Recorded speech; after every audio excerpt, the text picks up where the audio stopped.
Bonjour à tous. Alors tout d'abord, je tenais à vous remercier pour votre écoute, pour vos partages, pour vos commentaires. Et aujourd'hui, je vais vous parler de quelque chose qui me semble important par rapport à mon travail, par rapport à ma posture.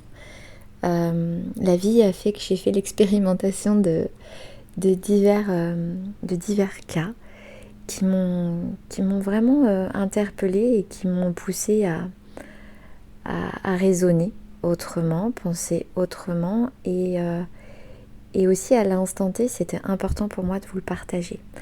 Alors qu'est-ce que je fais comme travail? Je suis accompagnante, thérapeute énergéticienne dans les libérations des mémoires, libération des émotions, hypnothérapeute. Donc j'utilise l'hypnose en outil, pas quotidiennement mais relativement souvent, parce que c'est un outil qui est extrêmement important, très salvateur, très libérateur et rapide et efficace. Voilà. Euh, alors j'accompagne les enfants hypersensibles, les enfants HPE. Alors c'est un haut potentiel émotionnel, les enfants HPI, haut potentiel intellectuel. Et puis les enfants avec des troubles autistiques, les enfants avec des problématiques de rénésie, problématiques d'alimentation, problématiques à l'école, avec peu de confiance en eux, avec des peurs, des terreurs nocturnes, vraiment beaucoup de problématiques en soi, que ça soit dès la naissance et jusqu'à la fin de notre vie, parce que j'accompagne aussi des personnes qui ont 88 ans et qui ont à des moments donnés des questionnements, des doutes, des maux physiques, des maux psychologiques aussi. J'accompagne les couples et c'est important parce que j'ai cœur à accompagner des couples, j'ai cœur à accompagner la famille, parce que lorsque j'ai des enfants qui sont dans un mal-être, généralement je retrouve un mal-être dans le noyau familial. Et lorsque j'ai par exemple un parent qui est dans le mal-être, systématiquement je ressens, je vois que l'enfant aussi ressent un mal-être. Nous sommes tous indissociables finalement, nous sommes tous reliés, et quand on parle de noyau familial, il faut bien se douter que quand il y a un impact sur l'un, il y a un impact sur l'autre, qu'on le veuille ou non, plus ou moins degré, parce que y a des gens qui sont hypersensibles et d'autres qui se sont coupés de leur sensibilité pour ne pas ressentir, mais tout a un impact. J'ai différentes choses à vous partager aujourd'hui par rapport à mes accompagnements. Première chose, lorsque l'on vient me voir avec un enfant qui a plus de 11 ans, qui n'a pas forcément envie de venir, qui ne sait pas pourquoi il vient, mais papa et maman ont trouvé qu'il y avait un problème. Voilà. Il est important de comprendre que des fois, le corps physique, le corps mental refuse la séance. Donc il se peut à des moments donnés que la séance elle s'écourte très rapidement parce que l'enfant ne veut pas, ne souhaite pas soit communiquer. Alors si la séance il veut la faire mais qu'il ne veut pas parler, il n'y a pas de souci. Parce que je suis thérapeute comportementaliste, mais je suis aussi médium, énergéticienne, clairvoyante, clairsentiente. Et ça me permet finalement de voir les mots sans qu'on ait forcément besoin de les parler. Et puis l'enfant à un moment donné vient, dans la plupart du temps, à communiquer et puis à libérer les choses. Et c'est pas parce qu'on ne voit pas les choses que rien ne se passe. J'ai à des moments donnés un corps physique qui me dit non, je veux pas du tout que tu travailles sur mon corps physique. Voilà. C'est-à-dire qu'on est assis en face de moi, je commence à travailler et je visualise comme un verrou. Lorsqu'il y a un verrou, pareil, je ne vais pas travailler. Parce que quoi? Parce que mon but, moi, c'est le consentement. C'est-à-dire qu'à partir du moment où il n'y a pas de consentement, il n'y a pas d'intrusion. L'intrusion énergétique, c'est quelque chose que j'ai déjà traversé et que je ne comprends pas. Donc dans ma posture de thérapeute à l'égard de l'enfant, dans ma posture de médium, c'est exactement la même chose. Comme ça me concerne moi-même, je peux utiliser mes outils sans souci. Je suis en accord avec moi-même. Quand j'accompagne des personnes et que le corps ne me dit pas ok, c'est ok, tu peux aller voir ce qui se passe et j'accepte de libérer, eh bien on y va. Mais quand le corps me dit non, je ne veux pas, je ne peux pas, malheureusement, alors les parents sont souvent déçus, mais mais c'est comme ça demande un petit peu plus de temps. Ça montre juste à l'enfant, je respecte ce que tu me déposes aujourd'hui. C'est-à-dire, je respecte, tu me dis non, c'est ok. Voilà, ça c'est important. Deuxième chose, mes accompagnements, on me dit souvent, c'est quand qu'on revient. C'est pas à moi de vous dire quand vous devez revenir. Je ne vais pas vous dire vous allez revenir dans 3-4 semaines. Non.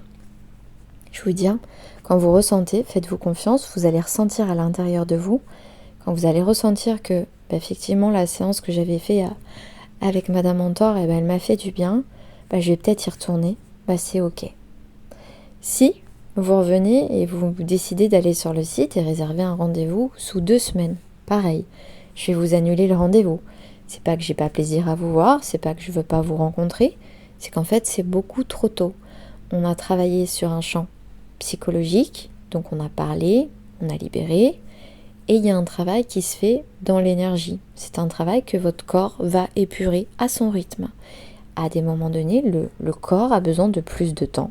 Et des fois, il y a des corps physiques qui vont travailler très vite. Ça dépendra de chacun.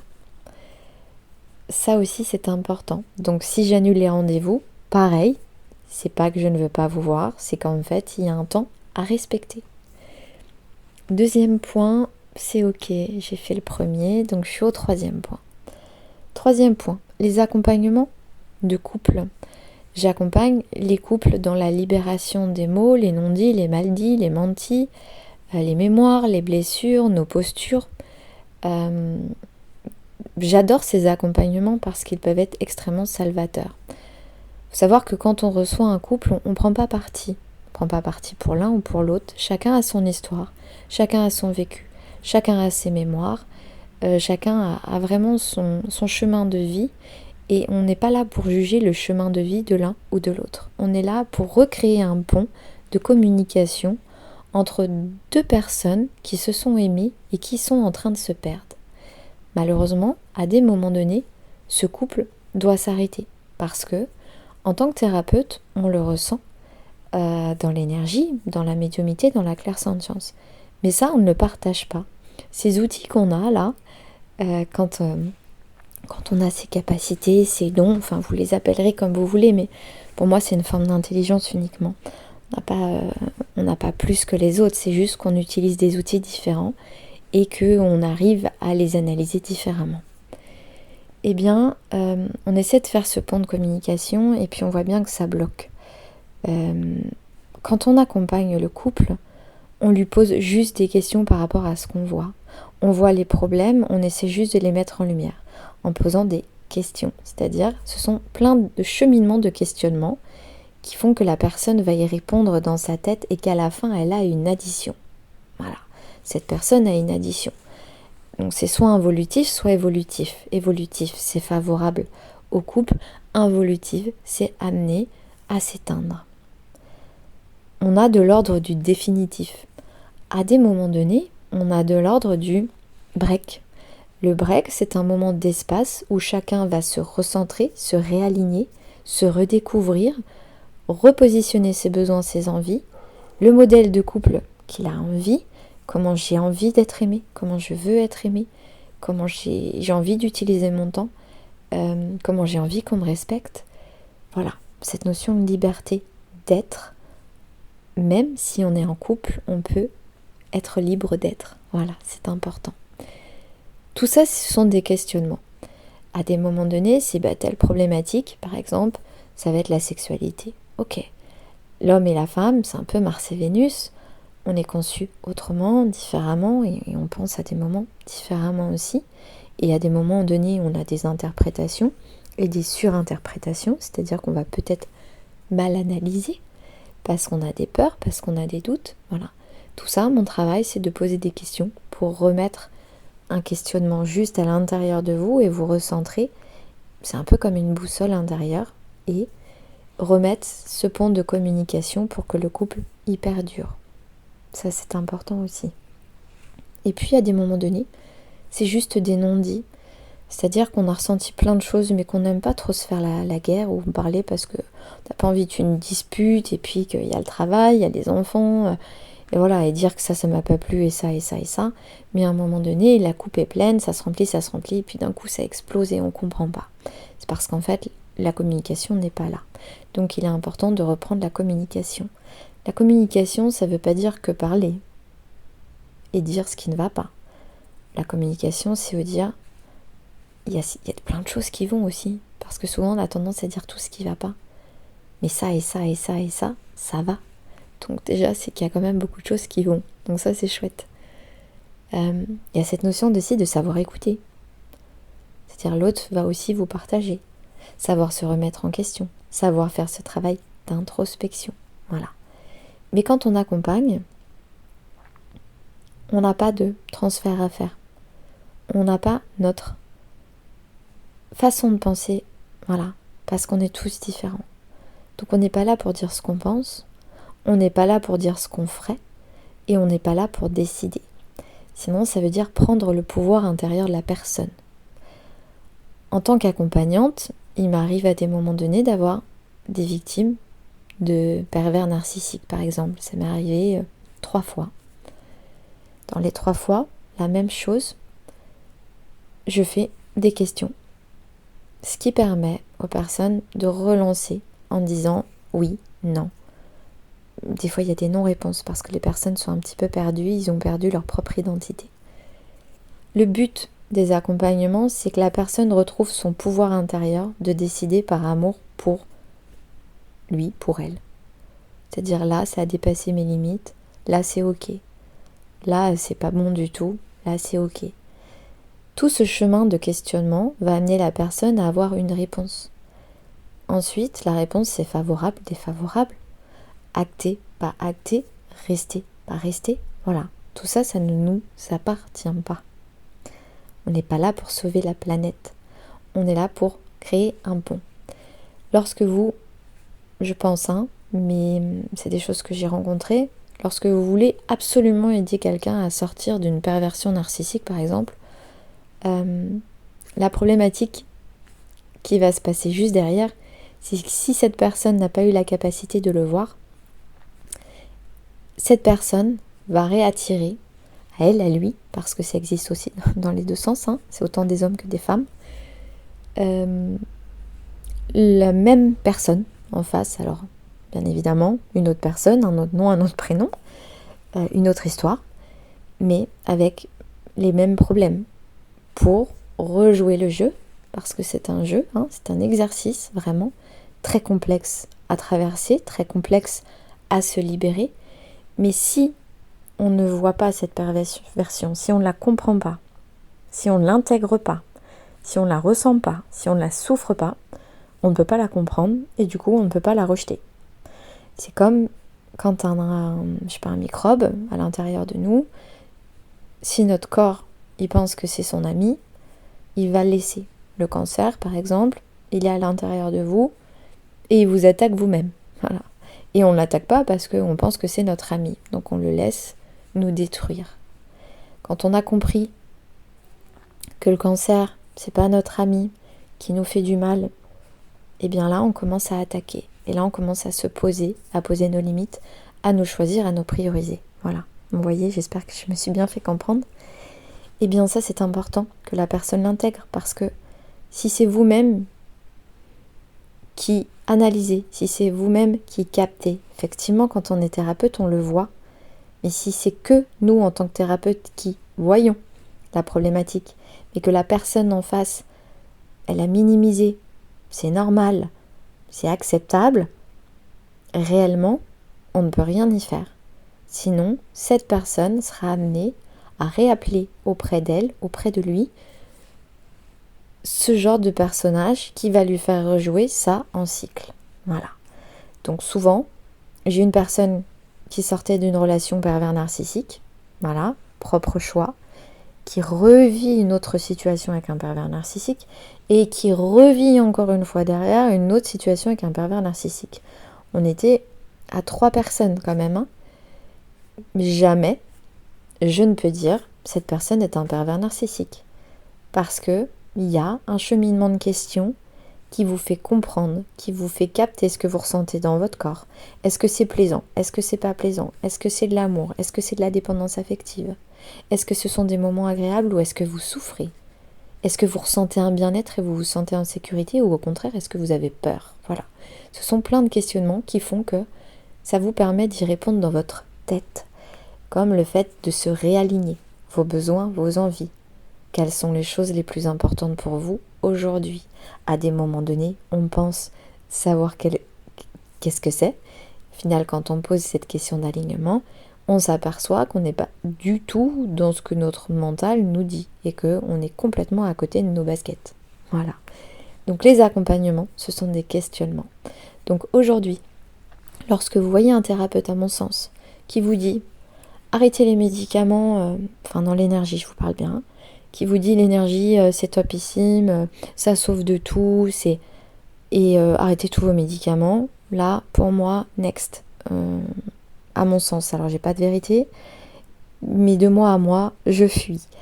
On est 50% matière, on est 50% énergétique, on est un équilibre des deux. Donc, si vous prenez soin de vous que dans l'énergie, mais pas du tout dans la matière, il n'y a pas d'intérêt. Si on est complètement dans la matière et qu'on ne prend pas soin de nos énergies, eh bien, c'est exactement la même chose. Nous sommes 50-50. Si vous voyez quelqu'un qui vous dit j'ai la vérité, il faut faire ci, il faut faire ça, il faut faire ça, ce sont des injonctions. C'est-à-dire, c'est très yang, c'est très je décide à ta place. C'est très je prends ta voiture et je décide pour toi. Sauf qu'à un moment donné, cette personne qui est venue dans votre voiture, qui vous a dit de faire ça et ça et ça et ça, va changer tout votre monde. Et à un moment donné, quand vous allez sortir de votre voiture, vous êtes complètement perdu parce que c'est même pas vous qui avez décidé où vous étiez. Donc c'est vraiment important de garder ce contrôle sur votre vie et de ne jamais donner ce pouvoir à quiconque. Voilà. Et lorsque l'on accompagne, eh bien on ne fait pas de transfert de sa vie sur l'autre. On ne décide pas pour l'autre. Donc ça c'est vraiment important parce qu'aujourd'hui, dans le monde de l'énergie, je vois tellement de choses. C'est comme la médiumnité. D'aller voir les énergies des gens, je trouve ça très intrusif pour ma part. Aller voir ses propres énergies et gérer sa vie, pour moi, c'est ok. Voilà. Pareil, en médiumnité, on peut faire 1 ou 2 accompagnements l'année, pas plus. Pas plus, sinon ça devient une addiction. Et si ça devient une addiction, ça devient une dépendance. Et si c'est une dépendance, ça veut dire que vous avez besoin des cartes pour décider de votre vie. Ce ne sont pas les cartes qui décident de votre vie. C'est vous à l'intérieur de vous, avant toute chose. Ça peut vous guider ponctuellement sur des situations, sur des doutes, mais ça ne va pas décider pour vous. Sinon, vous allez perdre beaucoup de temps, sinon vous allez perdre beaucoup d'argent. Alors, vous pourriez vous dire, mais oui, mais c'est votre travail, et du coup, vous seriez content, en fait, d'avoir plein de gens. J'aime avoir des gens, mais j'aime avoir des gens quand c'est aligné, et c'est juste, en fait. Il y a une notion aujourd'hui de déontologie. Il y a une notion de pas vous rendre addict, pas vous donner l'obligation de vous dire, mais en fait, sans moi, tu serais perdu. Non, pas du tout. Le tout, c'est de vous redonner le pouvoir, c'est de vous redonner la capacité de décider pour vous et ponctuellement vous aider. Voilà. Donc ça, c'est des choses importantes. Vraiment, à mon sens, à vous parler aujourd'hui. Donc vous restez libre de décider, vous restez libre de votre vie et ponctuellement, on vous aide. Voilà. J'espère que j'ai été claire. Ça fait vraiment 2 ans où je travaille intensément dans les accompagnements et j'ai vraiment vu de tout. Et à des moments donnés, les gens se sentent rejetés quand on dit non. C'est pas quelque chose qui est là pour vous faire du mal. C'est vraiment une notion de préserver les espaces de chacun et de refuser de prendre en charge votre vie. Voilà. Moi-même, j'ai ma propre vie, j'ai mes propres complexités de vie et j'ai mes propres choix à faire. Donc accompagner, ça ne veut pas dire prendre en charge la vie de l'autre. Ça veut dire l'aider et le guider au mieux par rapport à ses besoins et par rapport à ses envies. Voilà. Je vous souhaite une très belle journée et puis n'hésitez pas à liker, n'hésitez pas à partager et puis n'hésitez pas non plus à commenter si vous avez des questions, si vous avez...